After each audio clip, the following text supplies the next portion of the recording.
सुप्रभातम। कल की प्रहेलिका का आप सभी ने सही जवाब दिया। प्रहेलिका का अंतिम वाक्य ही तीनों प्रश्नों का जवाब था। यही तो संस्कृत भाषा की विशेषता है। आज हम संस्कृत में भोजन के नाम सीखेंगे।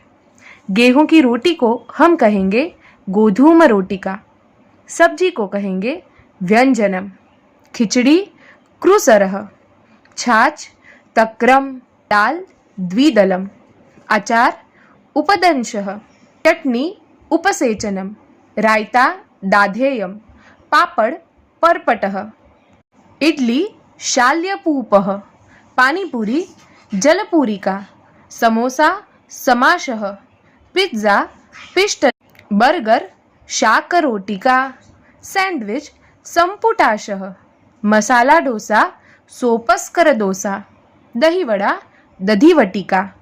अब कुछ मीठा हो जाए।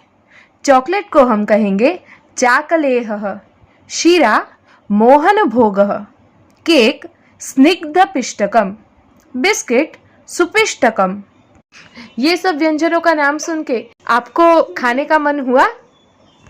आपका प्रिय व्यंजन कौन सा है? अवश्य बताना। नमो नमः।